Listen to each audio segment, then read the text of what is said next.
ಮುಗಿದು ಕೇಳ್ಕೊಳ್ತೀನಿ, SLC ಪರೀಕ್ಷೆ ನಿಮ್ಮ ಕೊನೆಯ ಪರೀಕ್ಷೆ ಅಲ್ಲ. ಇನ್ನೂ ಪರೀಕ್ಷೆ ಬರೀಲಿಕ್ಕಿದೆ ಲೈಫಲ್ಲಿ, ಇದು ಕೊನೆಯ ಪರೀಕ್ಷೆ ಅಲ್ವಲ್ಲ. ನೀನು ಪಾಸ್ ಆದ್ರೂ ಫೇಲ್ ಆದ್ರೂ ನಾನು ನಿನ್ನನ್ನು ಆಲಂಗಿಸಿ ಮುತ್ತು ಕೊಡ್ತೀನಿ ಅಂತ ಹೇಳಿ.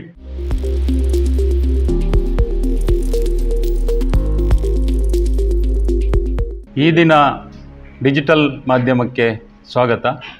ನಾನು Umar UH, career counsellor, Mangaluru. ರಾಜ್ಯದ ಸುಮಾರು 7,56,000 ವಿದ್ಯಾರ್ಥಿಗಳು ನೋಂದಾವಣೆ ಮಾಡಿಕೊಂಡಿದ್ದರೂ ಕೂಡ ಸಾವಿರಾರು ವಿದ್ಯಾರ್ಥಿಗಳು ಬೇರೆ ಬೇರೆ ವಿಷಯಗಳಲ್ಲಿ ಪರೀಕ್ಷೆಗಳನ್ನು ಕಾರಣಾಂತರದಿಂದ ಬರೆದಿಲ್ಲ. ಫಲಿತಾಂಶದ ಬಗ್ಗೆ ವಿದ್ಯಾರ್ಥಿಗಳಲ್ಲಿ ಮತ್ತು ಪಾಲಕರಲ್ಲಿ ಒಂದು ರೀತಿಯ ಆತಂಕ, ಭಯ ಎಲ್ಲವೂ ಇವೆ.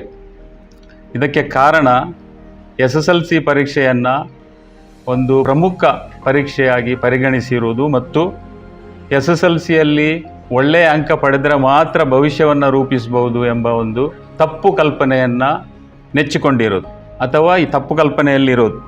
SSLC ಪರೀಕ್ಷೆಯು ಒಬ್ಬ ವಿದ್ಯಾರ್ಥಿ ಅಥವಾ ವಿದ್ಯಾರ್ಥಿನಿಯ ಮಟ್ಟಿಗೆ ಪ್ರಮುಖ ಪರೀಕ್ಷೆ ಆಗಿದ್ದರೂ ಕೂಡ SSLCಯಲ್ಲಿ ಒಳ್ಳೆಯ ಅಂಕ ಪಡೆದವರು ಮಾತ್ರ ಭವಿಷ್ಯವನ್ನು ರೂಪಿಸಲು ಸಾಧ್ಯವಾಗುವುದಲ್ಲ. ನಮ್ಮ ಮುಂದೆ ಅನೇಕ ಉದಾಹರಣೆಗಳಿದ್ದಾವೆ. ವಿದ್ಯಾರ್ಥಿಗಳ ಕುಟುಂಬದಲ್ಲೂ ಅನೇಕ ಮಂದಿ ಇರ್ಬೋದು, ಅಥವಾ ಅಕ್ಕಪಕ್ಕದಲ್ಲೂ ಕೂಡ, ಪರಿಸರದಲ್ಲೂ ಕೂಡ ಅನೇಕ ಮಂದಿ ಬೇರೆ ಬೇರೆ ಪರೀಕ್ಷೆಗಳಲ್ಲಿ ಫೇಲ್ ಆದವರು ಇರ್ಬೋದು.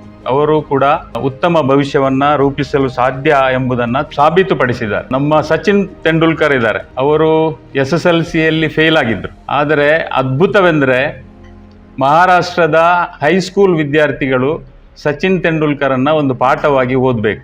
ಒಬ್ಬ ವಿದ್ಯಾರ್ಥಿ SSLCಯಲ್ಲಿ ಫೇಲ್ ಆಗುವುದು ಮತ್ತು ವಿದ್ಯಾರ್ಥಿಯ ರಾಜ್ಯದ ಮಕ್ಕಳು ಆ ಫೇಲ್ ಆದ ವಿದ್ಯಾರ್ಥಿಯ ಬಗ್ಗೆ ಪಾಠ ಕಲಿಯುವುದು ಮತ್ತು ಪಾಸಾಗುವುದು ಅಂತ ಹೇಳಿದರೆ ಅದು ಅದ್ಭುತನೇ ಸರಿ. ನಮ್ಮ ಮುಂದೆ ಬಿಲ್ ಗೇಟ್ಸ್ ಇದ್ದಾರೆ, ಅವರು PUCಯಲ್ಲಿ 4 ಸಬ್ಜೆಕ್ಟಲ್ಲಿ ಫೇಲ್ ಆಗಿದ್ದರು. ಆ ಫೇಲ್ ಆದ ದಿನ ಒಂದು ಮಾತುಕತೆ, ಒಂದು ಸಂಭಾಷಣೆ ನಡೆಯುತ್ತೆ ಬಿಲ್ ಗೇಟ್ಸ್ ಪಾಲಕರು ಮತ್ತು ಬಿಲ್ ಗೇಟ್ಸ್ ನಡುವೆ.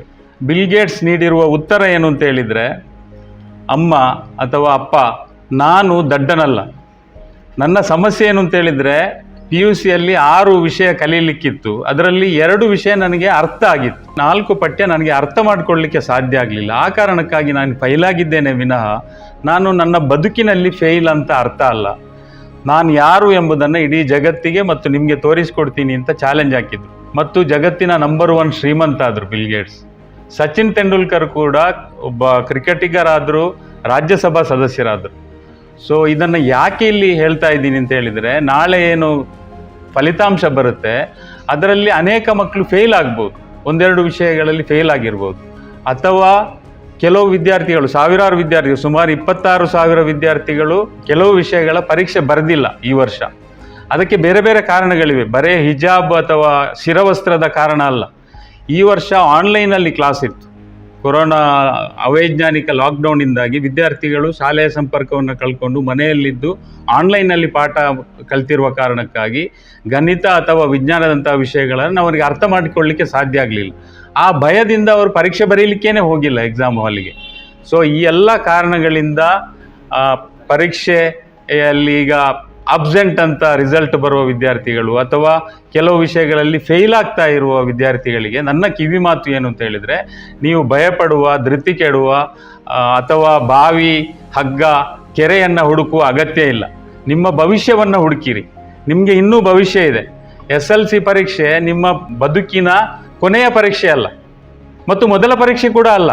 ನೀವು 1ನೇ ತರಗತಿಯಿಂದ ಅಥವಾ LKG UKGಯಿಂದ ಪರೀಕ್ಷೆ ಬರೆದು ಪಾಸಾಗಿಯೇ 10ನೇ ತರಗತಿಗೆ ಬಂದಿರೋದು.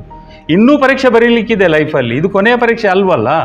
ಸೊ ಪರೀಕ್ಷೆಯನ್ನು ಇನ್ನೂ ಬರೀಬೋದು. ಫೇಲ್ ಆದರೆ ಇದನ್ನು ಯಥಾವತ್ತಾಗಿ ಸ್ವೀಕರಿಸಿರಿ.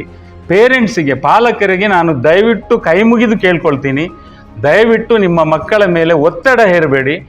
ಏನು ರಿಸಲ್ಟ್ ನಾಳೆ ಬರುತ್ತೆ, ಫಲಿತಾಂಶ ಬರುತ್ತೆ, ಅದನ್ನು ಯಥಾವತ್ತಾಗಿ ಸ್ವೀಕರಿಸಲಿಕ್ಕೆ, ನೀನು ಪಾಸ್ ಆದರೂ ಫೇಲ್ ಆದರೂ ನಾನು ನಿನ್ನನ್ನು ಆಲಂಗಿಸಿ ಮುತ್ತು ಕೊಡ್ತೀನಿ ಅಂತ ಹೇಳಿ ಧೈರ್ಯವಾಗಿ ಮಕ್ಕಳು ಸ್ಕೂಲ್ಗೆ ಹೋಗಿ ಫಲಿತಾಂಶವನ್ನು ನೋಡಲಿ ಅಥವಾ ಮೊಬೈಲಲ್ಲಿ, ಇಂಟರ್ನೆಟ್ಟಲ್ಲಿ ಅದನ್ನು ಚೆಕ್ ಮಾಡಿಕೊಂಡು ಖುಷಿಯಾಗಿರಿ. ಪಾಸ್ ಆದರೂ ಫೇಲ್ ಆದರೂ ಖುಷಿಯಾಗಿರಿ. ಬದುಕನ್ನು ಕಟ್ಕೊಳ್ಳಿಕ್ಕೆ ಆಗುತ್ತೆ, ಖಂಡಿತ ಆಗುತ್ತೆ. SLC ಫೇಲ್ ಆದವರು ಕಲೀಲಿಕ್ಕೆ ಆಗುವಂಥ ಅನೇಕ ಕೋರ್ಸ್ಗಳಿದ್ದಾವೆ. ಆ ಕೋರ್ಸ್ಗಳನ್ನು ಕಲೀಬೋದು. ಅಥವಾ 1-2 ಸಬ್ಜೆಕ್ಟಲ್ಲಿ ಫೇಲ್ ಆದರೆ ಪರೀಕ್ಷೆ ಬರೀಬೋದು, ಸಪ್ಲಿಮೆಂಟ್ರಿ ಪರೀಕ್ಷೆ ಬರೀಬೋದು. ಆದಷ್ಟು ಬೇಗ ಸಪ್ಲಿಮೆಂಟ್ರಿ ಪರೀಕ್ಷೆದು ಡೇಟ್ ಕೂಡ ಅನೌನ್ಸ್ ಆಗುತ್ತೆ. ಅದನ್ನು ಚಲನ್ ಕಟ್ಟಿ ಅದಕ್ಕೆ ರಿಜಿಸ್ಟರ್ ಮಾಡಿಕೊಂಡು ಸಪ್ಲಿಮೆಂಟ್ರಿ ಪರೀಕ್ಷೆ ಬರೆದು ಪಾಸ್ ಆಗ್ಬೋದು.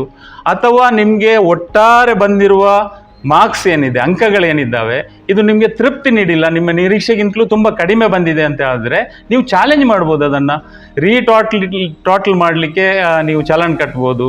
ಅಥವಾ ಜೆರಾಕ್ಸ್ ಕಾಪಿ ತರಿಸಿಕೊಂಡು ಅದನ್ನು ನಿಮ್ಮ ಟೀಚರ್ ಹತ್ರ ಚೆಕ್ ಮಾಡಿಸ್ಕೊಂಡು ಕರೆಕ್ಷನ್ಸಿಗೆ ಕೂಡ ನೀವು ಚಲನ್ ಕಟ್ಟಿ ರಿಕ್ವೆಸ್ಟ್ ಮಾಡ್ಬೋದು. ಅಥವಾ ಒಟ್ಟು ಏನು ಅಂಕಗಳು ಬಂದಿದೆ ಈ ವರ್ಷದ ಪರೀಕ್ಷೆಯ ಅಂಕಗಳು, ಇದನ್ನು ಕ್ವಿಟ್ ಮಾಡ್ಬೋದು. ಕ್ವಿಟ್ ಮಾಡಿ ನಾನು ಇದನ್ನು ಪೂರ್ತಿ ಕ್ವಿಟ್ ಮಾಡ್ತೀನಿ, ಎಕ್ಸಾಮ್ ಬರೀತೀನಿ ಅಂತಲೂ ಹೇಳ್ಬೋದು. ಈ ಎಲ್ಲ ಅವಕಾಶಗಳಿದ್ದಾವೆ. ಇದಕ್ಕೆ ಯಾವ ಡೇಟು, ಏನು ಕ್ರಮ, ಏನು ಅಪ್ಲಿಕೇಶನ್ ಫಾರ್ಮು, ಎಷ್ಟು ಚಾಲನ್ ಕಟ್ಟಬೇಕು, ಇದೆಲ್ಲ ವಿವರಗಳನ್ನು PU ಬೋರ್ಡ್ನ ವೆಬ್ಸೈಟಲ್ಲಿ ನಿಮಗೆ ನೋಡ್ಬೋದು. ಅಥವಾ ನಿಮ್ಮ ಶಾಲೆಯ ಮುಖ್ಯ ಶಿಕ್ಷಕರು ಅಥವಾ ಶಿಕ್ಷಕಿಯರು ಇದರ ಬಗ್ಗೆ ಪೂರ್ಣ ವಿವರವನ್ನು ಕೊಡ್ತಾರೆ. ಇದು ನಾಳೆ ನೀವು ರಿಸಲ್ಟ್ ಬಂದ ದಿವಸ ಮಾಡಬೇಕಾದಂಥ ಪ್ರಮುಖ ಕೆಲಸವಲ್ಲದೆ ನೀವು ಅಳುವುದಾ ಅಥವಾ ಭಯಪಡುವುದಾ ಅಥವಾ ಏನೋ ಆಕಾಶ ಕಳಚಿ ಬಿದ್ದಂತೆ ಅಂದ್ಕೊಳ್ಳೋದಾ ಅಥವಾ ಇನ್ನಾವುದೇ ತಪ್ಪು ತೀರ್ಮಾನಗಳನ್ನು ಮಾಡೋದಾ, ಅದಕ್ಕೆ ದಯವಿಟ್ಟು ಹೋಗಬೇಡಿ.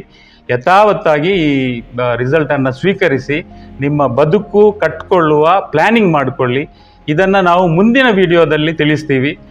ನೀವು ಹೇಗೆ ನಿಮ್ಮ ಬದುಕನ್ನು ಕಟ್ಕೊಳ್ಬೇಕು, ಹೇಗೆ ಕರಿಯರನ್ನು ಮುಂದುವರಿಸಬೇಕು.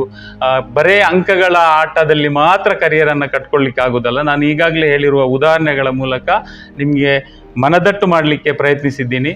ಬರೇ ಅಂಕ ಅಲ್ಲ ಬದುಕನ್ನು ಕಟ್ಕೊಳ್ಳಿಕ್ಕೆ, ಅದರ ಆಚೆಗೂ ನಿಮ್ಮಲ್ಲಿರುವ ಪ್ರತಿಭೆ. ನಾನು ಒಂದು 20 ವರ್ಷಗಳಿಂದ ಈ ಕರಿಯರ್ ಕೌನ್ಸಿಲರ್ ಆಗಿ ಕೆಲಸ ಮಾಡ್ತಾ ಇದ್ದೀನಿ. ವರ್ಷಕ್ಕೆ ಸಾವಿರಾರು ವಿದ್ಯಾರ್ಥಿಗಳ ಜೊತೆಗೆ ಮಾತಾಡ್ತಾ ಇದ್ದೀನಿ. ನನಗೆ ಪ್ರತಿಭೆ ಇಲ್ಲದ ಒಂದೇ ಒಂದು ವಿದ್ಯಾರ್ಥಿ ಅಥವಾ ವಿದ್ಯಾರ್ಥಿನಿ ಸಿಕ್ಕಿಲ್ಲ ನನ್ನ ಲೈಫಲ್ಲಿ ಇಲ್ಲಿ ತನಕ. ಪ್ರತಿಯೊಂದು ವಿದ್ಯಾರ್ಥಿ ಪಾಸ್ ಆಗಲಿ, ಫೇಲ್ ಆಗಲಿ, ಕಡಿಮೆ ಮಾರ್ಕ್ಸ್ ತಗೊಳ್ಳಿ, ರ್ಯಾಂಕ್ ಬರಲಿ, ಎಲ್ಲರಿಗೂ ಪ್ರತಿಭೆ ಇದೆ, ಎಲ್ಲರಲ್ಲೂ ಪ್ರತಿಭೆಗಳಿದ್ದಾವೆ. ಆದರೆ ಸಮಸ್ಯೆ ಇರುವುದು ಅವರಿಗೆ ಗುರಿ ಇಲ್ಲ, ಅವರಿಗೆ ಕರಿಯರ್ ಪ್ಲ್ಯಾನಿಂಗ್ ಇಲ್ಲ.